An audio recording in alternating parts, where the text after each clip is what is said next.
Merci beaucoup, c'était très intéressant. Donc moi j'hésitais, personnellement j'hésitais entre relire Guerre et paix ou Chier dans les bois, mais je pense que je vais peut-être choisir le deuxième ouvrage.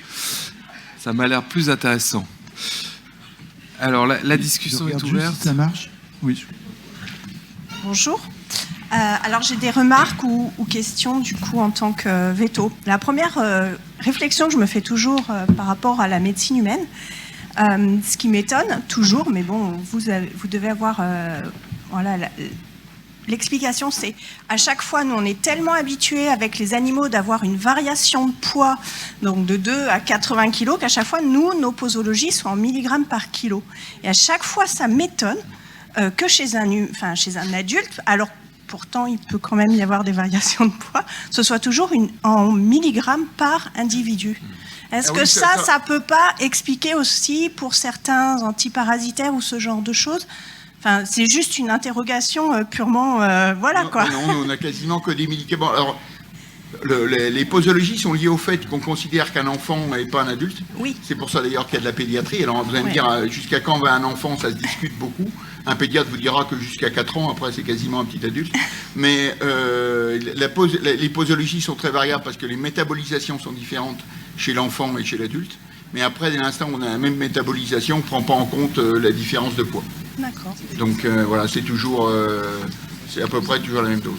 D'accord. Après, quand on compare les doses, c'est 250 mg pour le métronidazole. 750. 750, oui. Ou 1,5 g. Oui. 750 pour l'immunocompétents, 1,5 g pour l'immunodéprimé. On peut aller jusqu'à par jour. Grosso modo, on peut aller jusqu'à 2 grammes. Ce qui fait des doses qui sont largement inférieures à ce qu'on donne pour les carnivores domestiques. Quand même.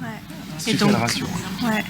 Non, mais c'est... Voilà, mais la giardiose est traitée avec des doses 2 fois plus faibles que 750 mg par jour, c'est normalement pour l'amibiase, c'est 2 grammes par jour. Donc on peut aller sans problème à 2 grammes par jour chez l'homme, mais 1 gramme pour, on considère 80 kg à peu près, un adulte, donc je ne sais pas combien ça fait.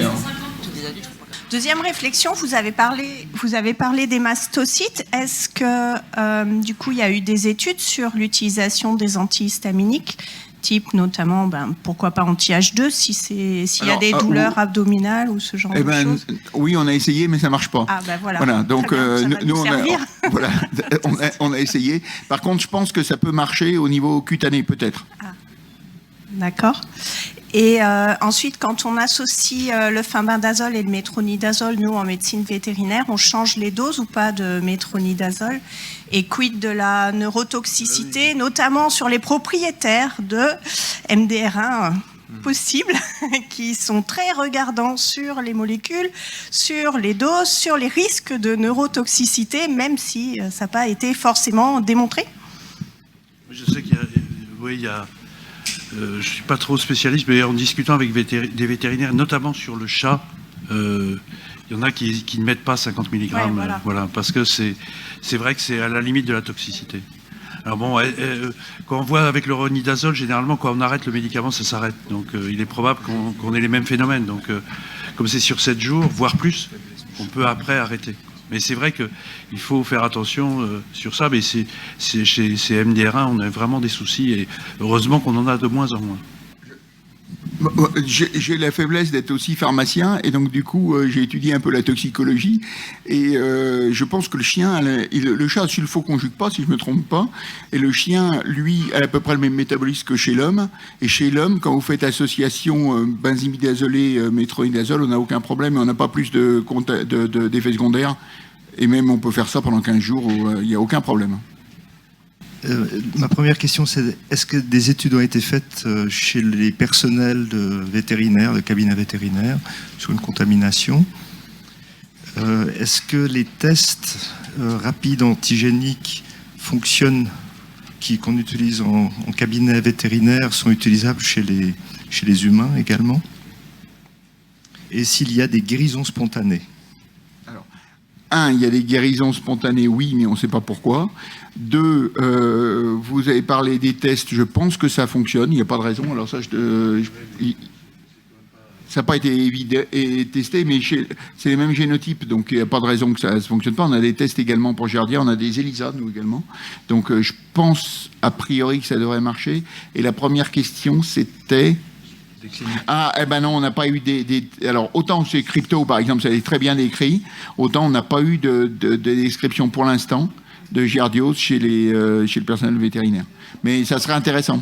Nous, au niveau du CNR, on est si on peut recruter, on est très très content pour essayer. Non, mais sans rigoler, hein, ça serait intéressant. Ça serait intéressant. Moi, alors après, d'un point de vue pratique, mais on est, si vous voulez, on est en médecine. Enfin, moi, je suis en médecine humaine, donc ça veut dire que d'un point de vue pratique, on fait un PHRC, on passe devant un conseil, voilà, un problème. On fait ça dans les un comité d'éthique, il n'y a aucun problème. Mais si les gens sont partants, ça serait intéressant de voir si les vétérinaires sont plus contaminés que d'autres personnes. Hein. Dès qu'on a des infections expérimentales Giardia, la plupart des animaleries mettre des contraintes, ça va jusqu'à des systèmes de box, de stériles, etc. Parce que il y a 2 cas décrits par des contaminations aériennes, mais bon, il n'y a jamais eu de cas il y a eu quelques cas décrits dans les laboratoires, donc c'est assez faible. Et c'est vrai que dès que j'ai eu plusieurs labos avec des chinchillas qui étaient porteurs à grande quantité et qui voulaient savoir pour prendre des précautions que, en tant que vétérinaire, ou même dans les laboratoires vétérinaires, on ne prend absolument pas ce type de précautions. Moi, personnellement, je manipule probablement plus que vous des matières fécales. On essaie on a des gants, mais on en manipule quand même beaucoup. J'ai jamais eu de trou, comme tu l'as décrit, au cours de toute ma carrière. Oui, mais les vétérinaires travaillent plus proprement que les médecins. Moi, à l'époque, c'était dans les années 80. Je faisais ma thèse dans la fin des années 80 et on faisait de la microscopie électronique. Donc, il fallait des milliers de kystes, voire des millions de kystes sur un très petit volume. Et d'un point de vue pratique, on n'arrivait pas à avoir... Donc, on concentrait. Et à un certain moment, les 2 collègues, c'est-à-dire Christian Chauchillon et moi-même, qui étions tous les 2 au labo, on a chopé tous les 2 une giardiose. Mais bon... Voilà. Bonjour, merci pour la conférence. Du coup, j'avais une question. Vous avez parlé de l'efficacité de la filtration sur les Giardia. Est-ce que c'est valable pour les filtres domestiques, typiquement les gourdes à filtre Ça dépend du volume de votre filtre. Normalement, les filtres que vous me dites domestiques, on n'a pas regardé sur les filtres à charbon. Les filtres à charbon, normalement, c'est pour la toxicologie, hein, c'est que ça absorbe, c'est du charbon actif qui absorbe, c'est comme finalement le masque à gaz. Hein. Par contre, c'est absolument pas efficace s'ils ne sont pas... y a des filtres à charbon qui contiennent de l'iode. Donc eux, évidemment, seront efficaces. Mais autrement, a priori, je sais pas. Là, franchement, c'est une excellente question parce que Giardia, c'est relativement gros quand même. Et surtout, c'est ovale. Donc, ça peut être arrêté plus facilement par certains filtres. Mais je sais pas si ça fait 10 microns, quoi, de long. Donc, est-ce que les filtrent 10 microns ou pas? Je sais pas du tout. Par contre, les filtres qui sont vendus en Fnac, vous savez, pas la Fnac, à Decathlon ou dans les je veux pas mettre de... Nature et découverte. Nature et découverte. Il n'y a pas longtemps. Exactement. Ou alors, tout ce que les produits là, pour les campeurs ou les gens marchent très bien pour désinfecter, à tel point que, même pour les cryptos, à tel point qu'on recommande ça quand il n'y a pas de moyen d'avoir de l'eau potable. On a eu des problèmes en Guyane avec la DRAS, avec des gens qui étaient contaminés régulièrement par l'eau avec des cryptos, les gens immunodéprimés. J'aurais dit, vous achetez ça, c'est le seul moyen qu'on ait. L'ultrafiltration marche très bien. Là, vous parlez des carafes, en fait, non des carafes d'eau. Non, je pensais plus à ces gourdes-là, ça, effectivement. ouais. Ah ouais, les gourdes, d'accord. Okay. Plus une réflexion qu'une question. J'ai été confrontée plusieurs fois à des gens qui adoptent un animal qui se retrouve contaminé par la giardiose et qui du coup le reprochent à l'éleveur. Vu la forte prévalence de la giardiose, est-ce qu'on peut vraiment leur reprocher? Enfin, c'est pas vraiment pour moi un défaut d'hygiène, donc. Non, c'est comme les coccidioses. Donc, à la limite, les coccidioses, c'est même pire puisque c'est plus l'élevage est propre, plus on a un risque de coccidiose après. Donc sur Giardia, c'est de dire indemne de Giardia, je ne connais pas un élevage qui peut être indemne de Giardia. Donc c'est le traitement après qui le fait.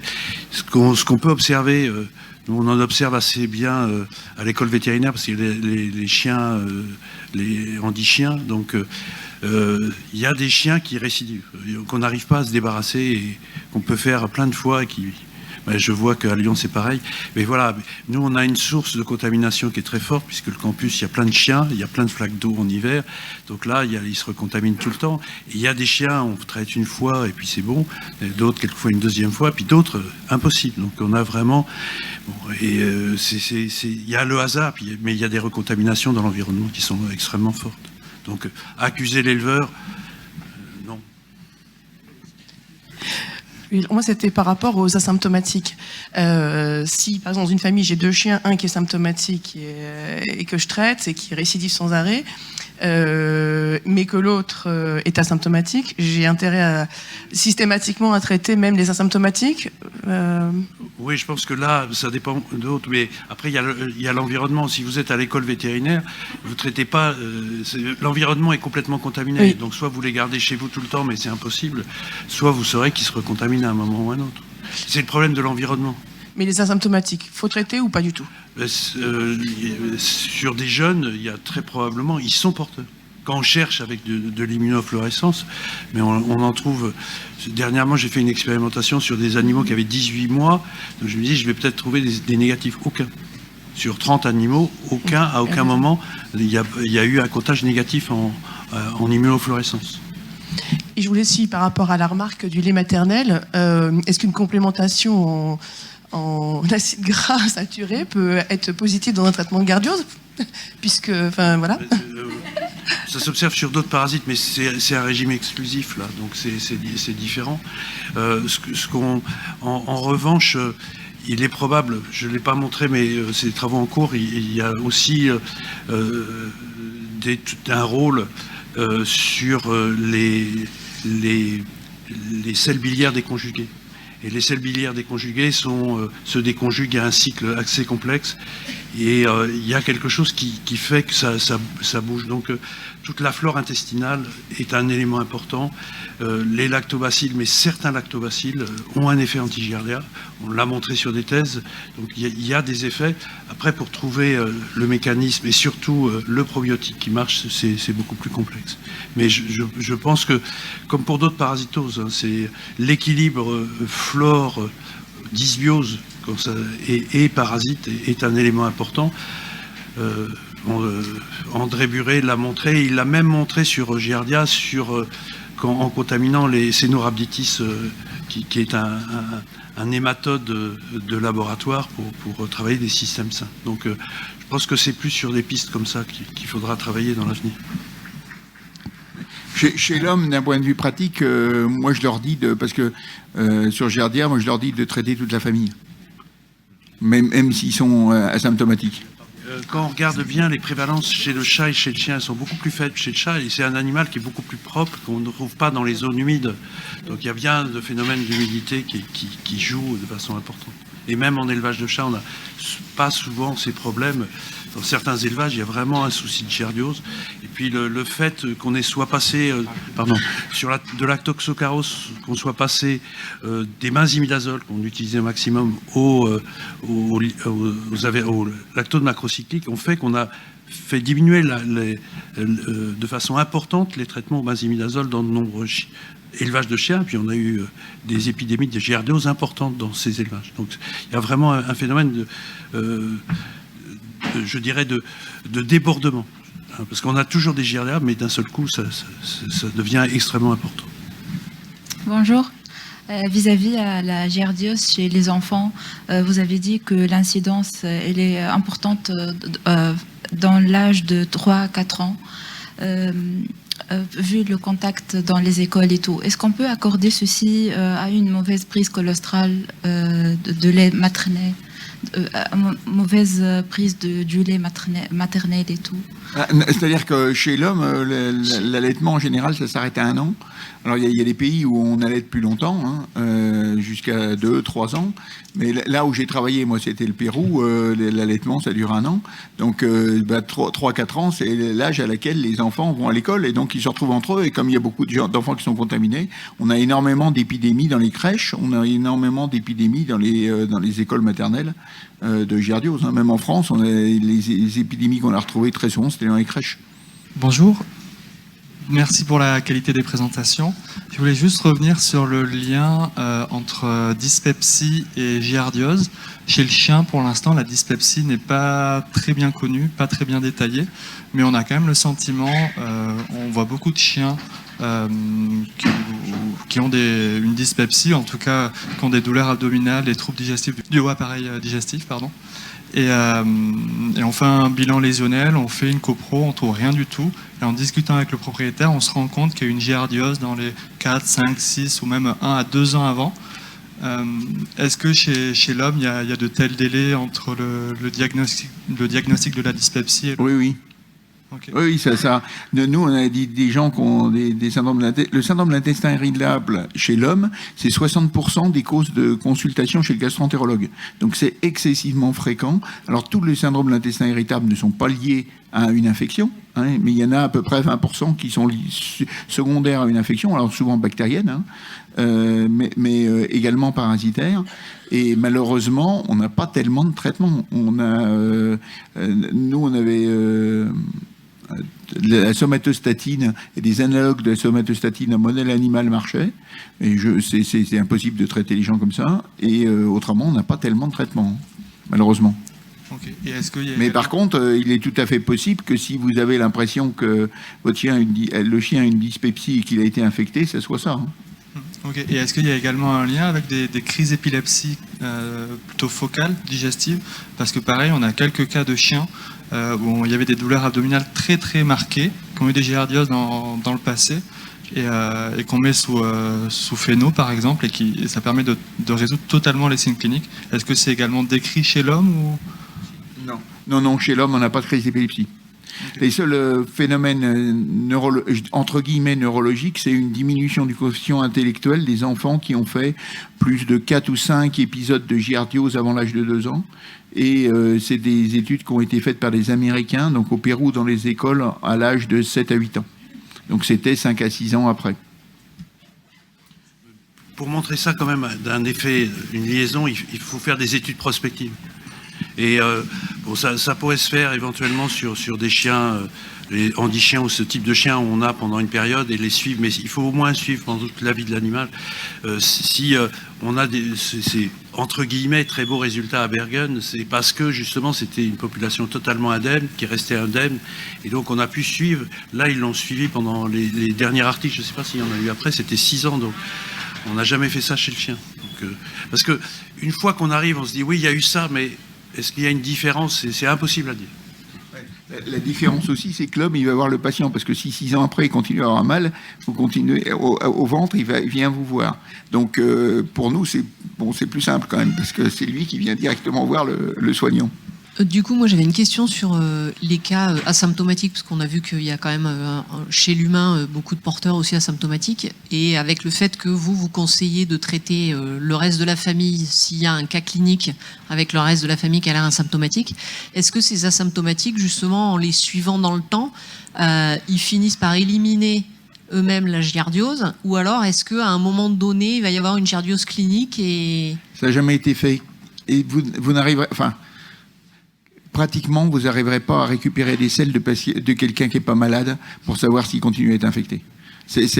Bon, si vous y arriverez, si c'est une mère ou un père avec un enfant qui, lui, est infecté, donc à ce moment-là, oui, vous arriverez. Et donc à ce moment-là, quand il y a un enfant dans la famille qui est malade, on peut, après traitement, vérifier qu'il n'y a plus de parasites. Mais pour quelqu'un qui n'a pas été traité, s'il n'y a pas d'enfant direct et que la personne n'est pas directement... Ce qui peut se comprendre, hein, on a déjà énormément de mal à récupérer les selles des patients, même quand il y a des enfants de malades.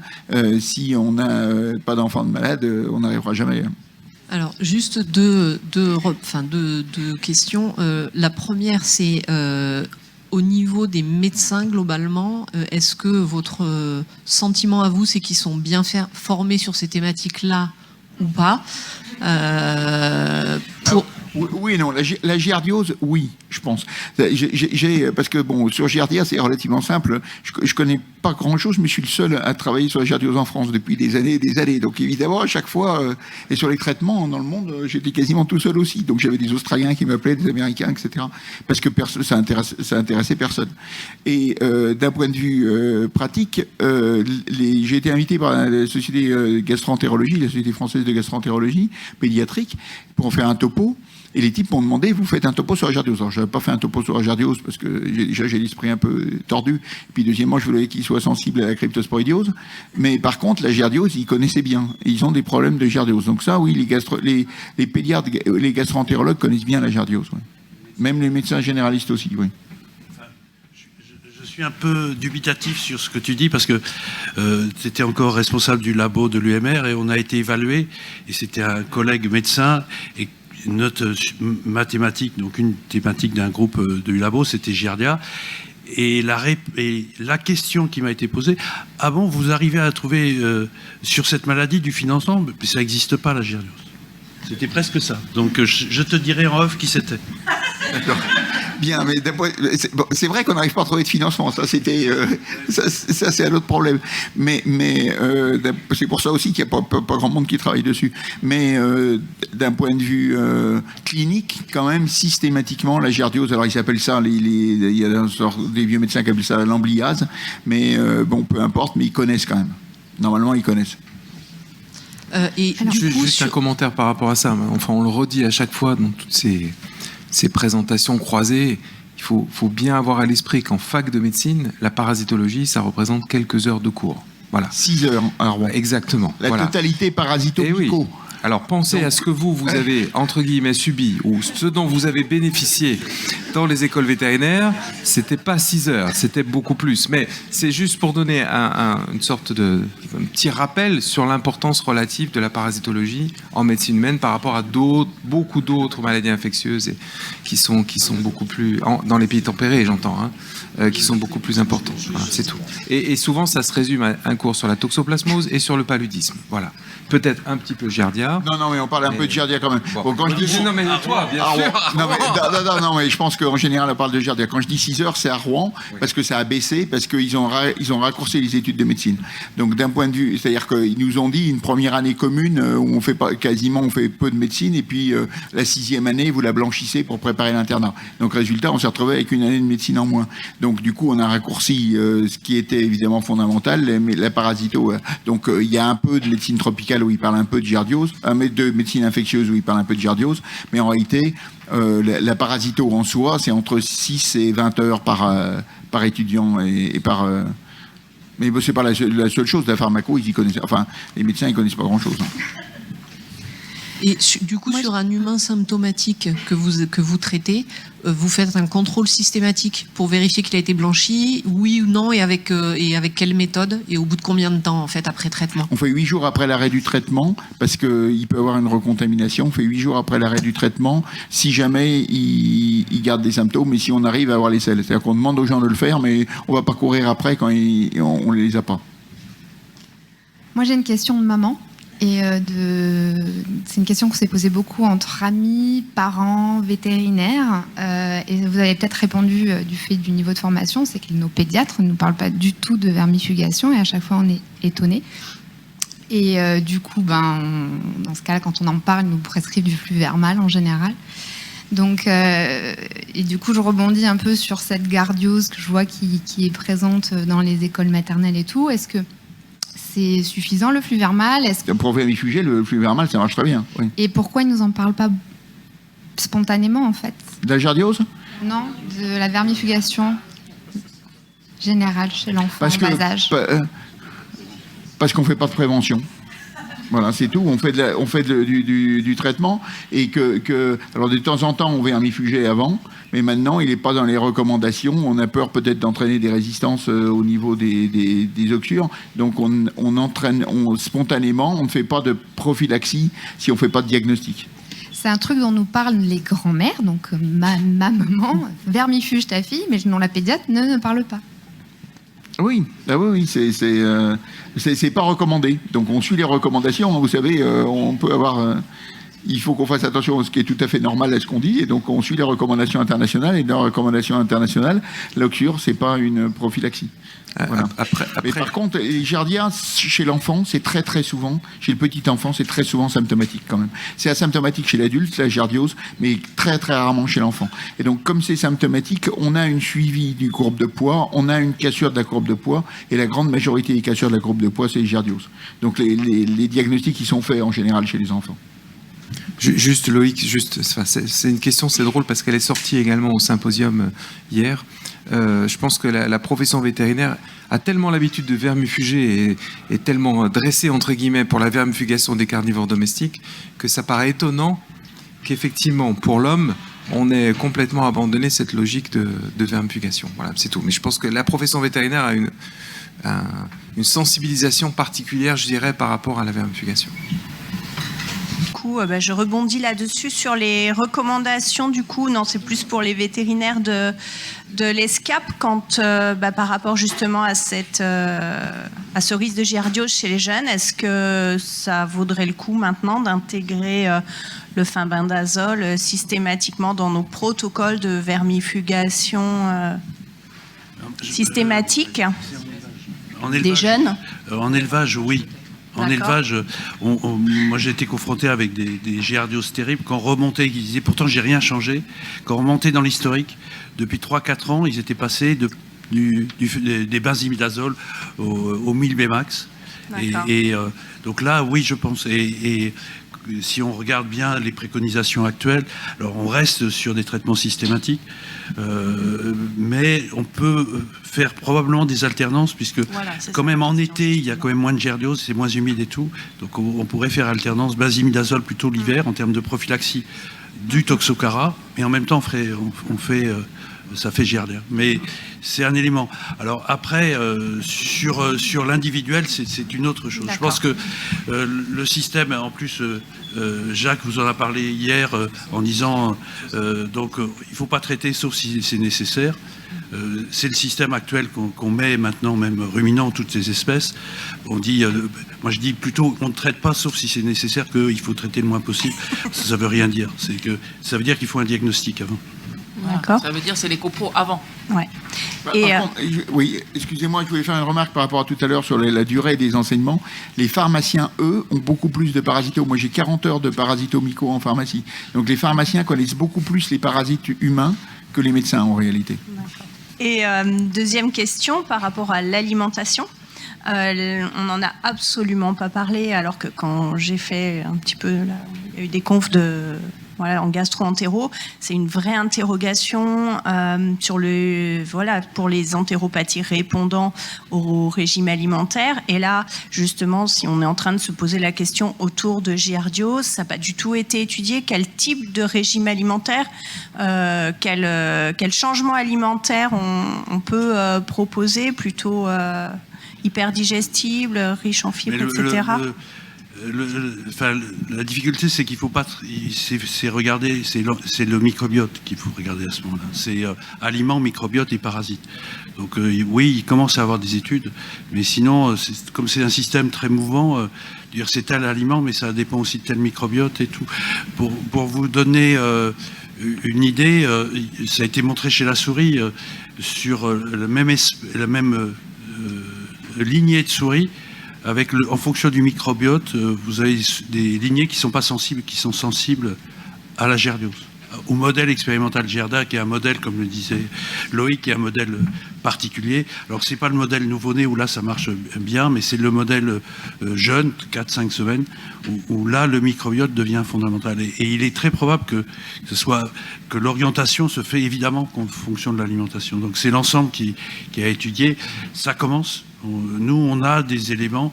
On voulait associer notre microbiote avec des prébiotiques, c'est ça aussi, ces éléments-là. Après, c'est compliqué parce qu'il faut que l'ensemble soit stable. Donc, c'est difficile à faire. Mais c'est probablement des pistes d'avenir. Bon, alors, chez l'homme, il n'y a pas eu d'études faites vraiment là-dessus, à ma connaissance, où ça commence seulement. Par contre, sur le syndrome de l'intestin irritable, oui. Et donc là, les régimes alimentaires sur le syndrome de l'intestin irritable, on essaye de dire aux gens, si vous avez mal parce que vous prenez qu'est-ce que vous mangez quand vous avez mal, etc. Et on essaye de modifier le régime alimentaire. Alors je ne sais pas si chez le chien c'est faisable, mais c'est peut-être une question à se poser. Moi j'avais une question sur le tinidazole, parce que je pense que ça n'a échappé à personne que le traitement c'est une administration. Oui. Ce qui est quand même extraordinaire. Alors, je sais que par ailleurs que, par exemple, dans certains zoos, les vétos se débrouillent pour récupérer du tinidazole et pour traiter les animaux de parcs zoologiques. Je ne citerai aucun nom, mais je le sais, et depuis plusieurs années, il y a aucune chance, entre guillemets, ce type de molécule à un moment, là je pose la question, je pense que personne n'a la réponse, mais puisse d'une façon ou d'une autre être disponible en médecine humaine, en médecine vétérinaire. J'en sais rien, c'est comme le secnidazole. C'est comme le secnidazole. Le secnidazole, c'est une durée de vie de 40 jours, un truc dans ce goût-là. Donc vous donnez 2 grammes, vous êtes tranquille. Nous, quand il y a un échec, on leur dit commencez par donner du secnidazole. En plus, c'est en granulé, donc pour les enfants, c'est génial parce que c'est très simple de faire en fonction du poids. Et la durée de vie est très longue, donc on n'a aucun problème pour pouvoir traiter pendant très longtemps. Et le tinidazole, c'est la même chose. Il y a très peu d'effets. Enfin, le tinidazole, c'est beaucoup plus court. Je pense que c'est autour de 10 jours la demi-vie, mais il n'y a pas d'effets secondaires. Ce qui est déjà très bien. J'ai 2 petites questions. C'était pour la partie vétérinaire. Quand on traite une giardiose, au niveau du shampoing, vous avez dit qu'il fallait un shampoing antiseptique. Je pensais qu'un shampoing de base suffisait. Oui, non, comme il y en a, mais ça a un effet antiseptique. Il n'y a pas de. Oui, il faut enlever le maximum les kystes de l'environnement et de l'animal lui-même. C'est tout.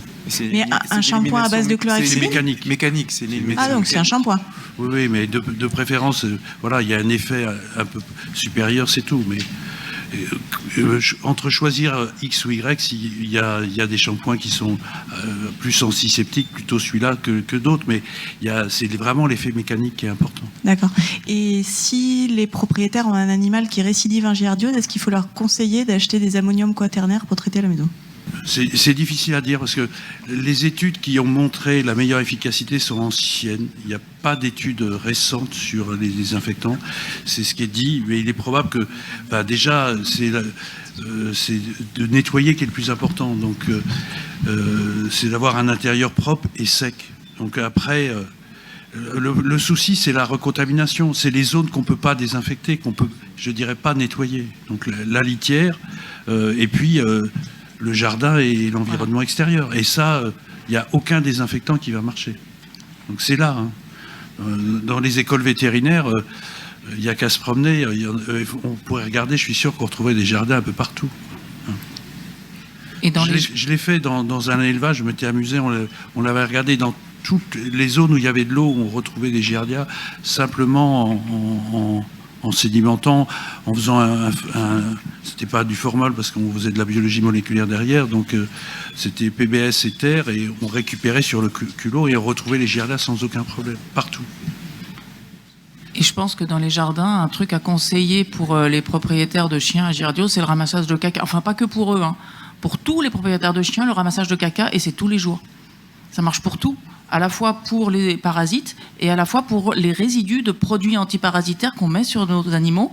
Et du coup, le ramassage de caca tous les jours, c'est une prescription, pour moi, fondamentale de tous les propriétaires de chiens. De chats, c'est plus compliqué quand ils sortent, mais de chiens, c'est vraiment un truc, je pense, bénéfique à vraiment conseiller fortement. C'est un petit peu casse-pied, mais je pense que le bénéfice est vraiment bon.